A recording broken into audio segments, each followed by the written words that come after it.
I can remember when Joram first was in Hungary in 2019, when his book was Virtue of Nationalism was published in Hungarian, and he had a wonderful meeting with Prime Minister Orbán. We immediately realized that we Hungarians have been national conservatives even before we realized that such notion exists. So we are national conservatives for like 1,100 years, which is quite something. But NatCon and the movement behind national conservatism, it has been really a huge inspiration for us for like years. I hope that Hungary and the Hungarians can also be an inspiration for you as well. Right now, the situation is better in Hungary than in the US, for sure. Let's go, Brandon, versus two-thirds majority for like 11 years. So you understand you understand that the tone is a bit different. But this shows that national conservatism can be an effective ideological foundation for everyday policy making. So we are not just talking about ideas, we're not just talking about brilliant intellectuals. We in Hungary, we are using these principles in everyday policy making for like 11 years, and we are extremely successful with that. If I'm here in United States, I always have to say that we are very grateful to American people, grateful for your support. We will never forget that you hosted refugees after our revolution against the Soviet occupation in 1956. You were the ones who hosted the political refugees back at that time. But right now we are also happy to have you in Hungary if you want to live in a free, stable country, openly supporting traditional values and encouraging families. So if you need any political refuge, please don't hesitate to ask for it after the lecture. And it's funny that it is true the other way around. We expected the American troops to come and save us in 1956, but they didn't do so. Right now, we don't want to be saved by the rainbow flag, but they still want to do so. So the conflict is obviously there. But let's be serious. I mentioned you that national conservatism and as an ideology, it works in everyday practice. Let me give you some proof about Hungary. Right now, economy is boosting extraordinary performance, 7.5 GDP growth this year, one of the best performing EU member states. Taxes are lowered every year, every month. We are refunding $2 billion of income taxes for families, waivers on personal income tax for women, raising 4 children. Strong belief that work and not government benefits should be the foundation of healthy societies. We are subsidizing housing loans and to young people. So if you want to have a family and you want to have 3 children, you can get through subsidies as loans around $200,000 from the Hungarian state as a support. We spend 6.2% of our GDP to our family policy. The fertility rate went up from 1.2, which was the lowest in the whole Europe, to 1.6 in just 10 years' time without immigration. So the fertility rate is not rising because of immigration and immigrant population, but because of young Hungarian couples. 6.2%, that's the highest in all Europe. 3 times the NATO defense investment guidelines. So families with men and women and the boy and the girl, they are now the most effective weapons of the Hungarian military. So we truly believe in family policies. Safety, law and order, registered crimes from 350,000, they were dropped to 150,000 just in 10 years' time. Crime detection from 38% to almost 70% went up. The migration issue, for sure. We were the first country who rejected illegal migration, stopped illegal migration completely, 100%, contributed to the safety of Europe as a whole. It was a difficult time in 2015. We had to build a fence. As it was precisely said by Tucker Carlson, it's not a high-tech fence, but it works because there are committed people who are ready to protect it. And that's more important than physical infrastructure. Right now, approximately 3,000 people is caught and sent back at our southern borders on a week. Sovereignty, that's also a key issue. Resisted the political pressure from Brussels, put sovereignty first. Religion, renovated over 300 churches all around the Carpathian Basin, not only in Hungary, but in other neighboring countries, in Romania, Slovakia, Serbia as well. Christian churches, Jewish churches, complete religious freedom for everybody. We have a Jewish Renaissance in Hungary, and providing regular state support for all the churches and for religious schools. And obviously there is the LGBTQ issue, stood up for the protection of our children by banning LGBTQ propaganda in our schools. We were heavily attacked by Brussels, but we will be the first country which can stop aggressive LGBTQ propaganda in front of our schools through the support of the grassroots people, because we announced that we will have a national referendum on this issue in springtime, so people can decide which direction they want to go, which never happened in any other Western country yet. So I can proudly say that Hungary is safe and sound and prospering. This is not something I can see in Western Europe. And that's the problem. I think that's the problem with us. That's why we are the black ships right now. We are different. We are conservative, religious, sovereigntists, and still successful. So we are the proof that things can go differently. That there is a way, and that's why they go really after us, and they want to hunt us down politically from one after another, but we will survive. But anyway, let's finish up with Hungary. I want to really talk today about liberalism and about some thoughts from my book and about European national conservatism. This is the book. Yes. If you want it, it's just turn it. Oh. No, it's upside down. It's better this way. No. Yeah. Okay, you can get a copy. Thank you very much. This is the book. I'm most proud of the cover. That's the only thing which wasn't done by me, but by an artist. He did a pretty good job, and it's a symbol about the stag is a mythological stag, which is very well known by the Hungarians, because according to our historical narrative, the Hungarian tribes who occupied the Carpathian Basin 1,100 years ago, they were led by this mythological stag.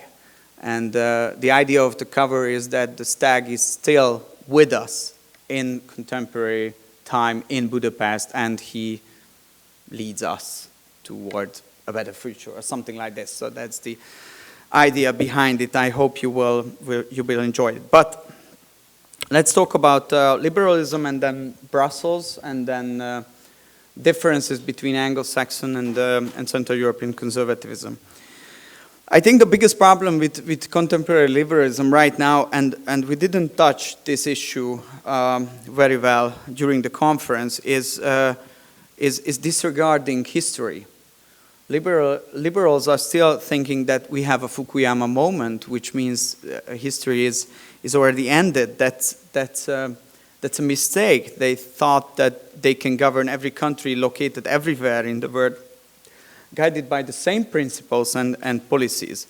which is actually wrong. Politics is not universal. It's very important understanding geopolitics, learning from your historical experiences, identifying the national interest.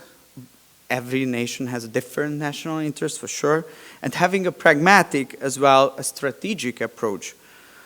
These are very important keys to success. Lack of this results in unsustainable economies, crisis, increasing number of crime, illegal immigration, disappearing middle class, fragmented societies, messed up international order, odd ideological crusade against anyone who dares to question the status quo and who is willing to think differently, and chaos that is unfortunately an everyday reality in Europe. If we talk about Europe and Brussels, let me start with the joke. What is a European paradise? Probably some of you already heard this joke. What is a European paradise? You are invited to an official lunch, you are welcomed by an Englishman, food is prepared by a Frenchman, and an Italian puts you in a mood, and everything is organized by the Germans. Compared to that, what is European hell? You are invited to an official lunch, you are welcomed by a Frenchman, food is prepared by an Englishman, German puts you in a mood, but don't worry, everything is organized by Italians. Yeah, exactly. But I'm not finished yet. That joke was proposed by a Belgian as an official European joke, the joke that every single European pupil should learn at school. The joke will improve the relationship between the nations as well as promote our self-humor and our culture. The European Council met in order to make a decision. Should the joke be an official European joke or not? The British representative announced, it's an old joke before Brexit, the British representative announced with a very serious face and without moving his jaw that the joke was absolutely hilarious. The French was protested because France was depicted in a bad way in the joke. He explained that the joke cannot be funny if it's against France. Poland also protested because they were not depicted in the joke. Luxembourg asked who would hold the copyright of the joke. Holland, they didn't get the joke. While Portugal didn't understand what a joke was. Was it a new concept? Spain explained that the joke is funny only if you know that the lunch was at 1 p.m., which is normally breakfast time. Greece complained that they were not aware of that lunch. Romanians then asked what a lunch was.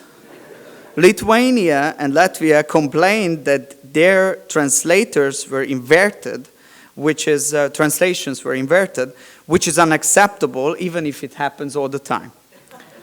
Slovakia announced that unless the joke was about a little duck and a plumber, there was a mistake in their translation. The British representative said that the duck and the plumber story seemed very funny too. Hungary had not finished reading the 120 pages of its own translation yet.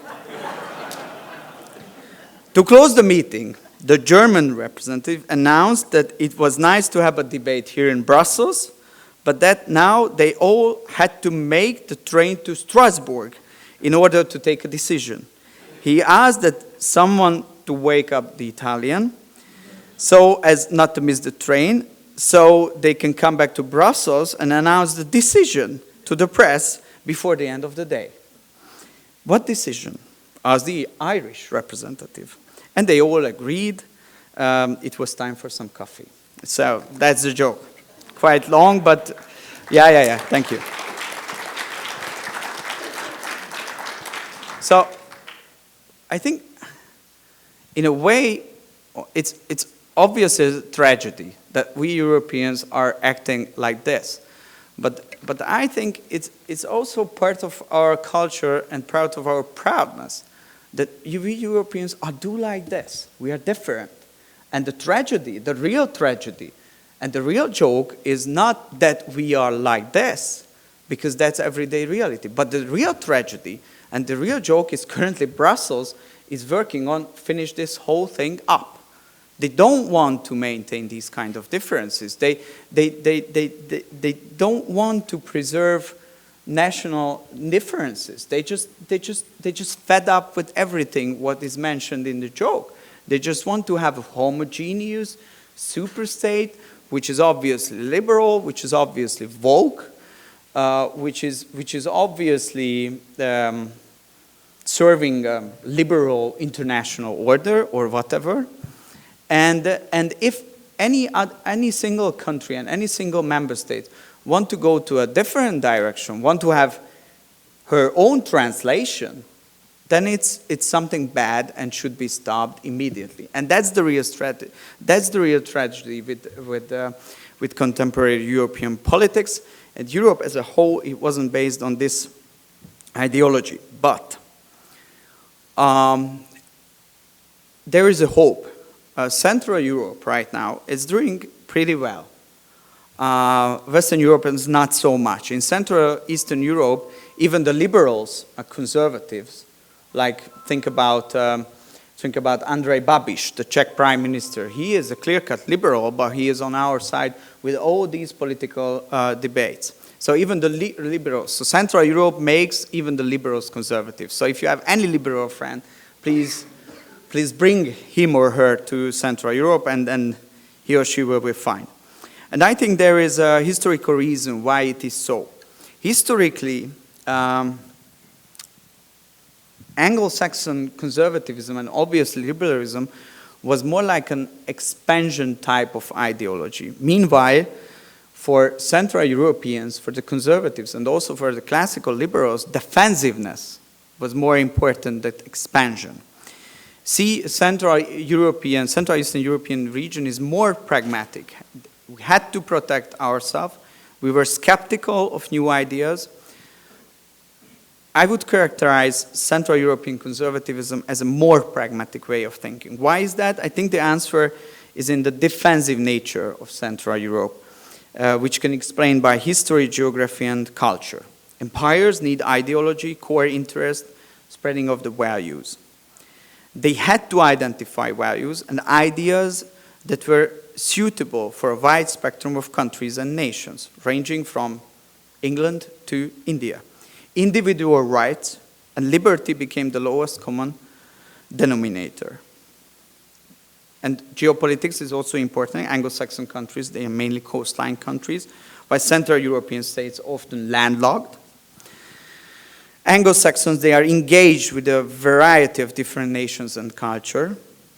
Meanwhile, Central Eastern Europeans feared invasions, tried to maintain a stricter social structure, law and order, remained skeptical on foreign ideas, and fought for their survival. It even affected by the culture, modernity, enlightenment, and industrial revolution has fundamentally changed the ways we live our lives. For the Anglo-Saxon, these phenomena were a direct result of their cultural development. In Central Europe, modernity was a foreign phenomenon that threatened to change our way of life.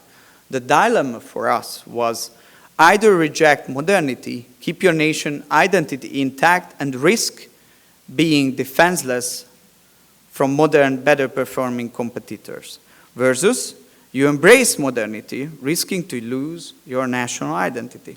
The CEE answer was very clear. We tried both, embrace modernity while also preserving national identity. We would only do this through a pragmatic approach, interpreting all new ideas and ideologies through the lens of national interest. If it threatens your national interest, we either adjust the ideology or drop it. For the first time, what happened with the Anglo-Saxon world? For the first time in the last 500 years, the Western civilization, including Anglo-Saxon countries, need to follow a defensive approach. Their competitors are becoming better, with similar economic performance requiring pragmatism on our side. At the same time, conservatives are trying to go with the flow, become more and more mainstream. The leaders are losing ground. They are not courageous enough to stand for the things they believe in. They have to toughen up, be more resilient, and be more uncompromising. They should know that what politics is about. It is not an international popularity contest where the result is determined by the leftist media. Their priority should be to serve their people, put national interest first, and explore new ideas through the lens of these interests. Now I really want to finish up. As I'm sure you know that Hungary is a horrible dictatorship, an autocracy where the opposition's candidate is likely to win, at least according to CNN. I have never heard of an authoritarian regime where the opposition wins, or a free and fair election is held for the matter, but I don't think CNN cares about such minor details. Thank God that we only have to convince our citizens and not the liberal media. But one thing is true, election will be held in Hungary in 2022 April. I'm optimistic, but we welcome and appreciate any support you might give to us. And I think there is hope.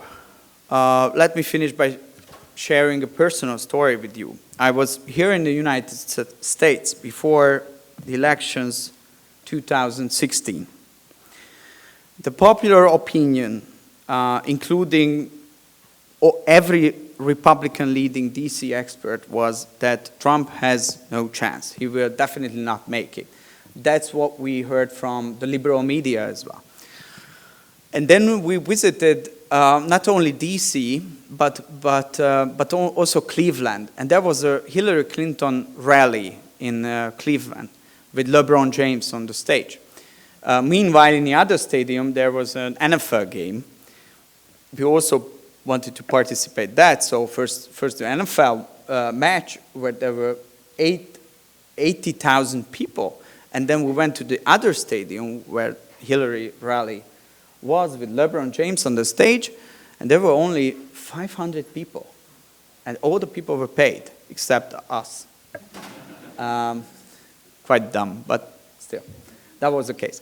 And that was the first time when I realized, something is very different than it is portrayed in the media and it is portrayed by DC experts. And then we went down to Florida and we visited the Victory Center. And I asked the lady who was in charge at the small Victory Center, working for Trump stuff, that who's going to win. And she answered, she gave me a cardboard with Trump pens and told me that hold this and figure out yourself. So I went out, I hold the cardboards, and all the cars stopped immediately and started to cheer and started to express support and tell go Pence, go Trump, let's go guys. So that was the moment. That was really the first moment when I realized that that day will end up very differently. That it was again portrayed by everybody else. That realized that the media creates an extreme discrepancy between our perceptions and reality. Realize that if you are standing on the right side of history, people will understand and honor you with their trust and support. So I wish the same thing for all of us on both sides of the Atlantic. Thank you very much for being me here.